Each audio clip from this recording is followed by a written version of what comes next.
Hey everyone, Tony D and Little Joe with a classic, a screenwriter's rant, and this one is for the trailer for 2067. This is from Futurism Studios.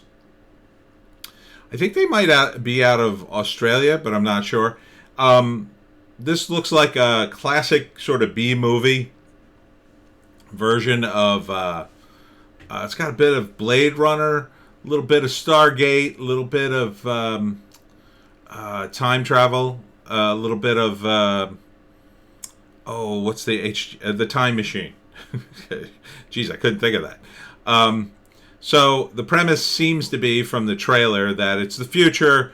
They're having problem with oxygen levels. They're having problems with a disease that's killing everybody.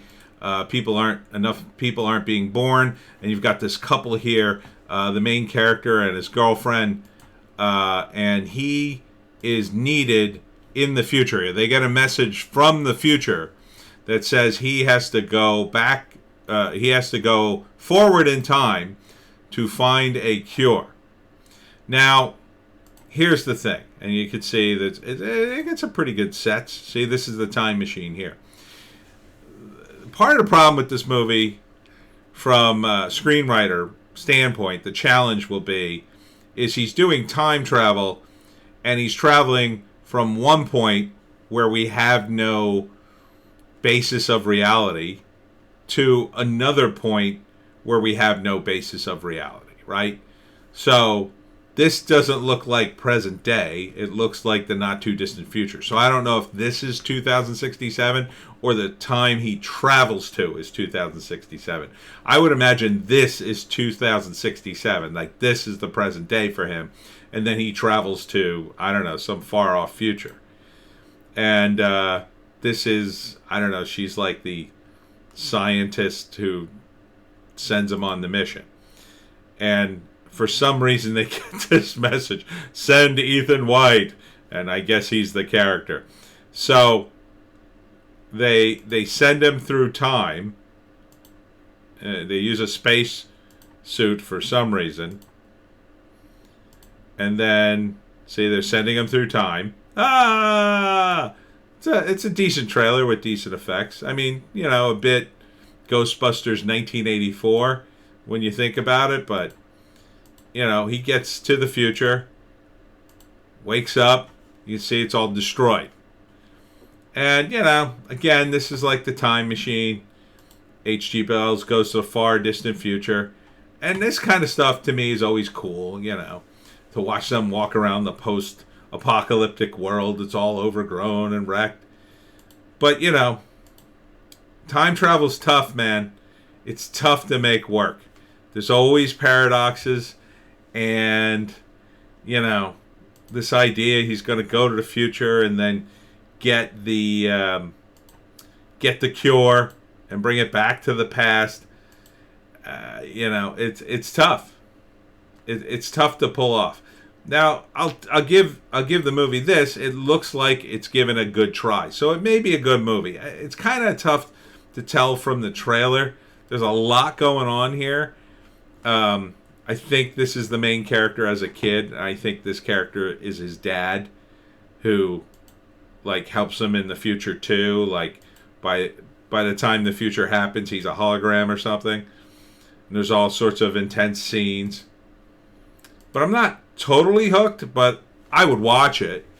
I'm a big time travel fan. I like time travel movies, even though I'm invariably disappointed in their time travel methods. But, you know, I've yet to see really a good movie in which somebody goes back in time and changes the past and then immediately, like, you know, things start to change. Like, that's the kind of movie I want to see, where, like, you know, somebody travels back into the past and, like, you know, punches someone and then immediately, you know, that changes the future.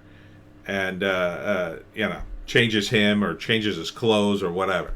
Like, stuff like that I would like to see. I would like to see immediate impacts of the time travel, but it's rare that movies even address that. Because it's just sort of a heady concept. And if you drill down too far, you realize, well, time travel's impossible. You end up in a paradox. and from a storytelling standpoint, it's really hard to make work. I really like Time After Time. To me, that's one of the best time travel movies because it's not centered on the time travel. That's an aspect of it, certainly. For those of you who don't know, it's a great movie with Roddy McDowall, who plays H.G. Wells, who ends up in modern day, at the time, San Francisco.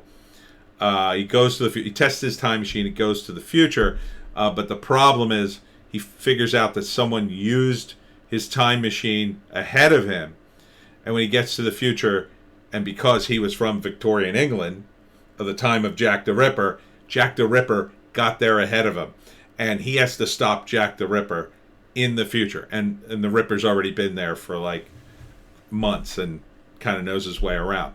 So it's a really fun movie. If you get a chance to see it, watch it.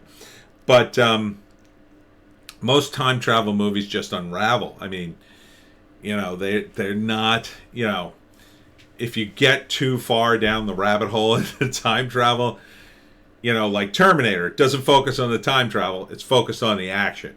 The time travel kind of sets it up, but that's about it. And, with each successive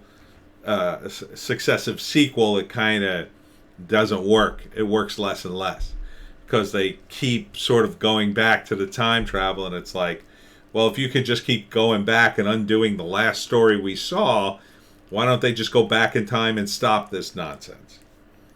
They can't answer that question, because if that worked, then there'd be no damn movie. So I like these movies. I would see this movie. I like the post-apocalyptic aspect of it. Do I think it'll be good? It'll probably be like an okay. It looks like an okay, decent B movie. I don't know if you want to go by my reaction. I'm a little biased in favor of this movies like this because I like time travel so much. I want it to work. I want time travel to work so badly in a movie and in real life too. But I know time travel is impossible, right? It isn't. If it's possible, could a time traveler please appear behind me right now and wave in the background of my video, and then you could just disappear, just to let us all know that time travel's real. Okay. So did anybody wave? All right, no one? Okay. So time travel's impossible, and but in the movies it's possible. So that's the fun part about exploring it. So I would like to see time travel work, and like I said, I'd see this movie probably watch it on a rental kind of situation, not Netflix. I'm probably going to get rid of that soon, or Amazon Prime or Hulu or something. I guess I got to switch to.